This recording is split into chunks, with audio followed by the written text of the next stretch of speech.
On Indianapolis This Week, a new agenda to spend more money on public schools. Why now? And what is the future of the state surplus?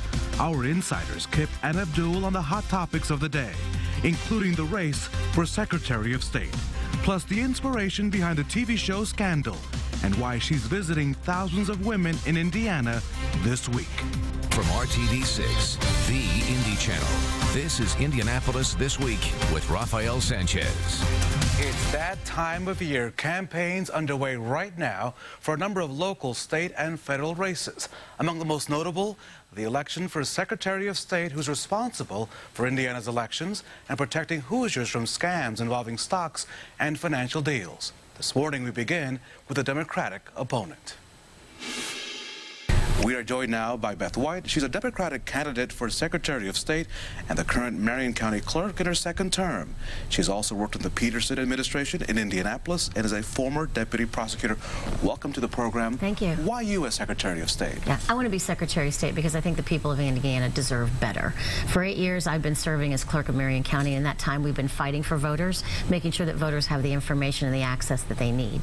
And in addition, we've been working hard to make the rest of the office, the court side of the office, marriage licenses and court payments, to work better for people. I have extensive administrative experience. I've been a lawyer for 24 years. And the Secretary of State's office is supposed to be enforcing our securities laws, making business information accessible and available to people. And I just think we can do better. I think there are a lot of missed opportunities. And in the 24 years I've been practicing law, I've worked for, as you mentioned, a prosecutor, 2 governors, Mayor Peterson, and now I've been clerk in my own right. So I have extensive experience both at the administrative level and as a lawyer and as a person working in government who's able to manage a budget, come in with programs and staffing under budget, and make sure that we can provide better service to people. What do you see as the biggest missed opportunity right now? If elected today, what would you want to do right now? Right now, make sure that we can get better voting participation in the state of Indiana. You know, Indiana has it's terrible. It is terrible. You're right about that, and I'm, you know, it makes me sad, and it also makes me concerned for the future of our state. You know, you have kids. I have a son. I want Indiana to do better. I want us to move into the future in a way that people are engaged with their government. I think there are 2 reasons why people don't vote. Number one, it's hard to vote. We're 48th out of the 50 states and people who vote who are eligible to vote. And we also have the strictest voting laws in the country. And I don't think those 2 things are a coincidence. I think they're connected. We have strict poll closing times, the earliest in the country. 6 p.m. 6 p.m. There are only 2 other states, Hawaii and Kentucky. Why do we take pride in that? When the election results come in, Indiana, the first state of the nation to close at the polls, but at the same time, people are probably still at work. Right, people picking are up their kids. Commuting. Right. I don't know why we take pride in that. I think it's something that's not a source of pride. It's something that we need to change. We also have the longest period of time between the close of registration and election day, 29 days. Most states are either 7 days or 14 days. Some states even have same-day registration. Why don't we have that? You just indicated to me you have a young person in your family who just turned 18. And I was in southern Indiana over the weekend, and a young lady came up to me and said, I turned 18 yesterday, and I'm really excited about the opportunity to register to vote. And do you know what I had to tell her? It's too late, because our voter registration deadline was a week ago. And there is no reason for that. We could have a quicker or a shorter period of time so that people can vote. There are other things that are hard about voting in Indiana. We have strict early voting laws. As you know, you followed the fight here in Marion County to provide satellite voting for the people of my community. We've had the Republicans standing in the way of that. It's hard to do. We have very complicated laws for mailing in your absentee ballot, and that's hard for people. We have categories of reasons why you mail in your ballot. Do you think you'd have the ability to push this agenda forward, satellite centers, and considering that if you did get to the State House, you'd be entering a State House that is controlled by the Republicans, who may not really see any need for you to mess with the program? Well, there's no question that that would be a challenge. Some of these things require legislative approval, but there are some things the Secretary of State could and can and should be doing. For example? For example, our photo ID law. It's the strictest in the country. And while I believe that elections should have integrity and everybody should be who they are when they go to vote, we've made moderate changes to it, including allowing veterans to use their IDs. What about high school students? What about college students? These are administrative changes that the Secretary of State could make unilaterally. In addition, I believe the Secretary of State ought to be an advocate for the voter. Every single election cycle, my staff gets phone calls from people in our community saying, I can't get the ID I need. I can't get my birth certificate. I don't remember, where I was born. Can you help me? Well, my staff has an election to administer. There ought to be someone in the Secretary of State's office whose job it is to assist the voters, to be a friend and an advocate for the voter. And I fear that our current Secretary of State and Secretaries of State in the past have not taken that approach. They've instead taken an approach of we need to make it harder and to put barriers up as opposed to bring barriers down. In the last minute that we have together, as you have traveled the state, what have you learned about the state that you were born in, that you love, that you serve? What have you learned about the people? Well, I've learned that people are very generous and kind, but they're very pragmatic. They want government to respond to their needs. They want government to do things that help them day to day, help them raise their kids and put food on the table and become more engaged in their government. And I, as a statewide office holder, that's what I want to do. I want to provide a government that is listening to the people of Indiana. And I think right now, people are very discouraged. They don't think government is listening to them. Beth White, Democratic candidate for Secretary of State, best of luck. Please come back and visit us again. I will. Good to be with you. Thank you. We just heard from Beth White call for changes to Indiana's voter registration. So what does the incumbent think about that? After the break, we're sitting down with the current Secretary of State, Connie Lawson. Welcome back to Indianapolis this week, and jumping back to one of the key races that voters will decide on when they head back to the polls in November, who will be Indiana's next Secretary of State?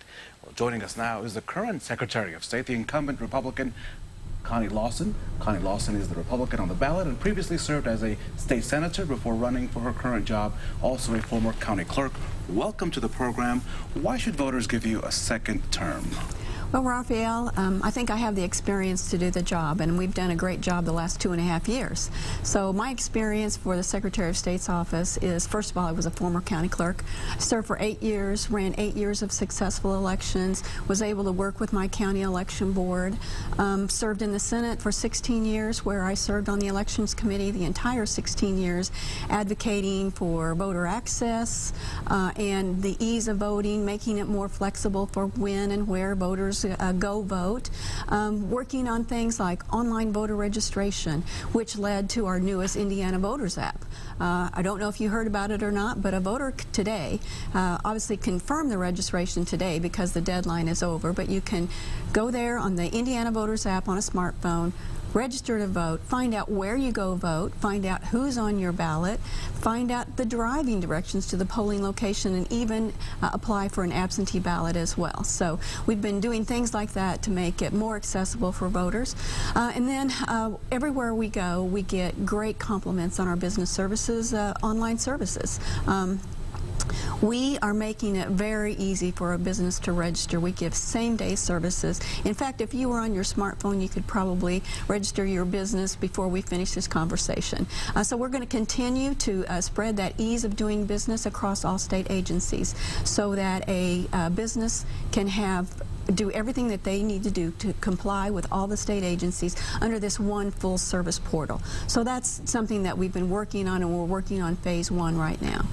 What about voter registration? Our voter participation is just so low, and it's short of dragging people to the polls, which you're not going to do and you would not do. How do we get to increase people coming and voting, because our numbers are so low? It is a concern, and we all want to see voter participation increase. As Secretary of State, I convinced the legislature that we needed to do a voter outreach program, which we've been doing, convincing voters that their vote does count. We continue to work with the Indiana Kids Election, where we have mock elections in schools during the presidential years so that they can understand the importance of voting. As a state senator, I was a champion of promoting voting by making it more accessible for a voter to decide when and where they go vote. You know, we have been promoting vote centers, which really do create extra locations for a voter to vote early as well as on election day, more flexibility. And the other thing we've done is that we have given counties the option of using electronic poll books so that when a voter gets to the polls, they're quickly checked in, the lines are shorter, it's easier for the poll workers to tally out. All these things make a difference to voters. In the end, it's the candidates and the issue that make the difference. I will say our voter list maintenance effort, I think, will make a huge difference in voter turnout as well, because we have a lot of people on our voter list that shouldn't be there. A national study said that 1 in 8 voter registration records is inaccurate, and 1.8 million people in our country that are deceased are still on the list, and that 2.75 million people are registered in more than one state.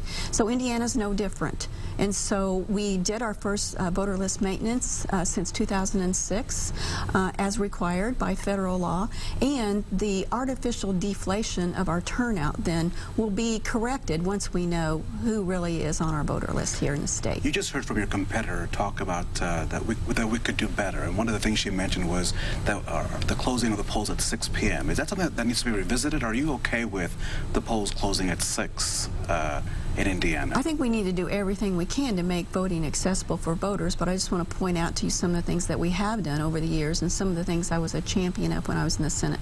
First of all, a voter can vote early 28 days before the election, and many counties can work together and provide extra locations outside the clerk's office for that early voting possibility. A person can get an absentee ballot mailed to them as soon as the county clerk knows that there's no challenges of candidates on the ballot. We've continued to work on these vote center issues so that it's more accessible, online voter registration, all the things we've done. In the end, you know, if it came down to extending the election day, I wouldn't necessarily be opposed to it, but I know there's an expense to it, and I'm not sure that counties are ready to bear that. I think there might be a better way that we could take a look at that. Secretary of State Connie Lawson, thank you so much, ma'am. Thank you. Best of luck to you, and I hope you'll come back and visit us again. We appreciate your time on this Sunday. The legislative agenda is out for House Republicans who hold a supermajority in the General Assembly. We're breaking it down and talking education with our political insiders when Indianapolis This Week continues.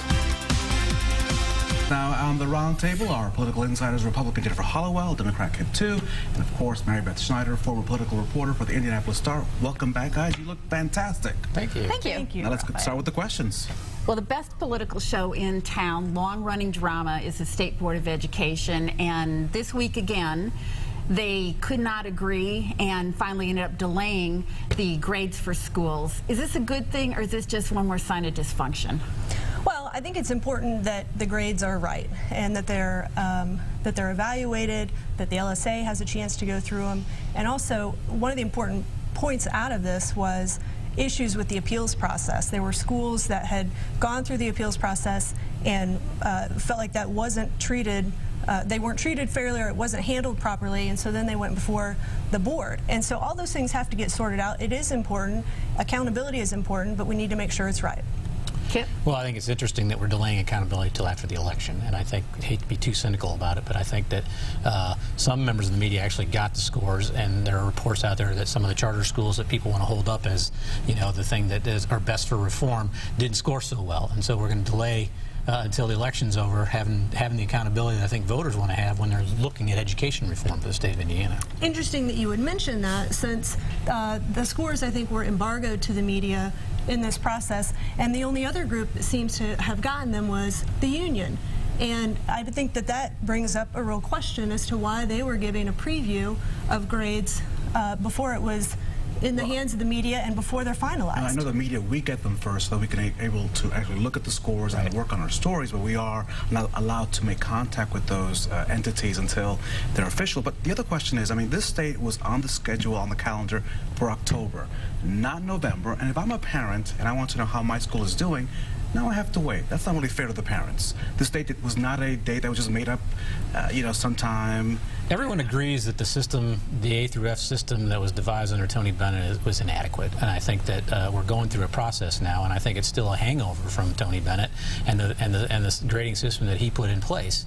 And you know, I mean, it's interesting to me that the people that are so for reform now don't like the accountability as much as they said that they wanted to have before. They want to change the accountability because it's not making them look as good. data. No, it and needs that's to be ridiculous. measured properly, and on how many accounts you're measuring something. And so it can't be, you can't apply one thing to one school and one thing to another, and you have to. Agreed. You have to account for, but you have to account for differences in the process and differences in schools. But some of the original criticisms. Thanks to Tony Bennett, we do and will have accountability. So let's talk about but money, we need to make sure that it's because accurate. All schools want the same amount of money, and that always becomes an issue. And now we're hearing that in the GOP agenda, Mary Beth, I think, is the issue of more money for schools. It's always a big issue in the legislature, but the House Republicans are saying that they will supply more money for education, still balancing the budget.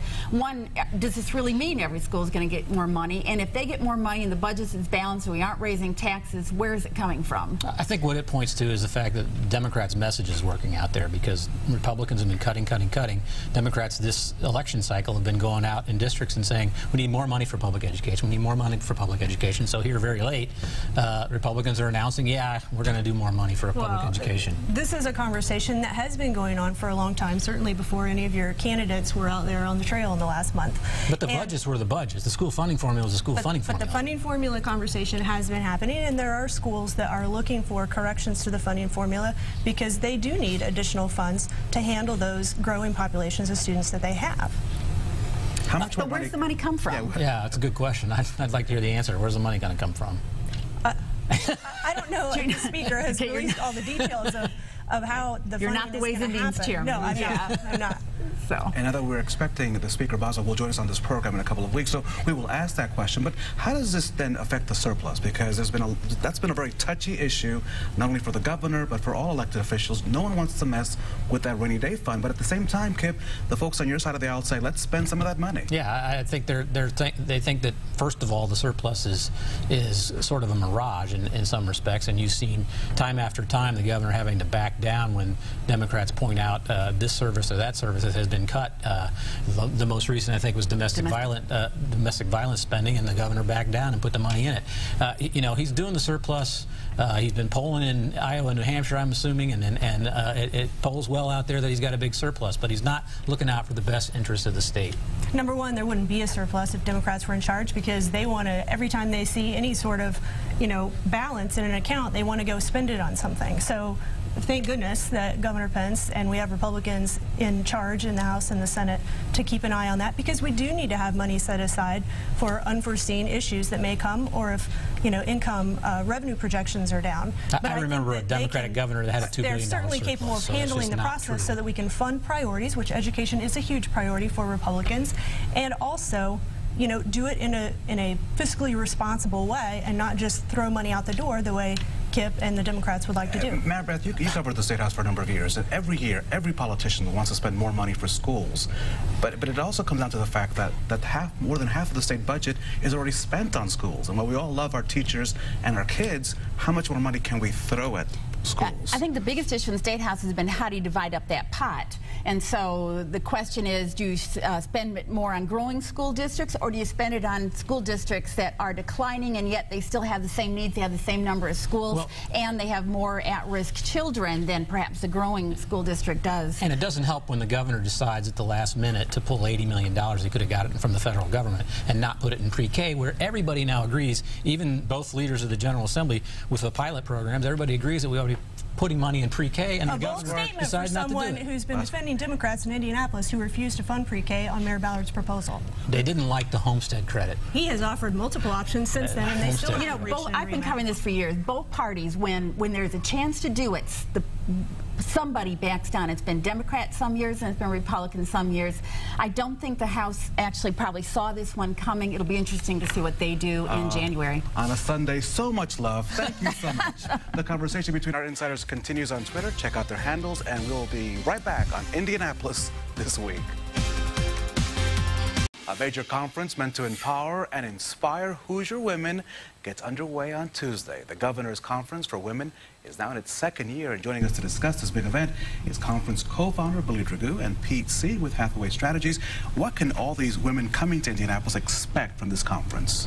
You can expect a day of education, leadership, and powerful development of great women in our state. And you're going to see a lot of national thought leaders coming in across the country, authors, media, and also you're going to see a lot of great women in our state spotlighted in this conference. It's a who's list. It is, absolutely, and we're thrilled with the turnout from last year and the one that we already are having this year, and very, very grateful to the incredible women that are attending this conference. Including a keynote speech from Judy Smith, who inspired the Kerry Washington role on Scandal here on ABC. I had to throw that in. Actually, Claire Shipman and Katie Kay Confidence Code, wrote the Confidence Code. They're both well known with the BBC, and she was formerly with the Today Show. And also we have Sam Horn and Jane Applegate with the Stiletto Network, and Pete, you might want to mention a couple other people that we're having that are just amazing speakers. Well, as Billy mentioned, you know, Hoosier women will be highlighted as well. Angela Brawley, Allison Melanchthon, of course, was crucial to the Super Bowl coming to Indianapolis and the success that it had. She's a powerhouse. She's a powerhouse. Scott Dorsey, there will be men there as well from Exact Target, and it's really about the power of connection and giving attendees an opportunity to connect with these thought leaders and with each other. And one more thing, this conference is being dedicated to an amazing, wonderful first millionaire in our country, is Madam C.J. Walker. It's being dedicated to her. So we're thrilled about that. There's that historic, beautiful theater on Indiana Avenue. So. Absolutely. Yes. And women can still register, so let's put up that information right now if you want to register for this great conference that begins on Tuesday. It is at the JW Marriott, which is an iconic building downtown. Now you cannot miss it.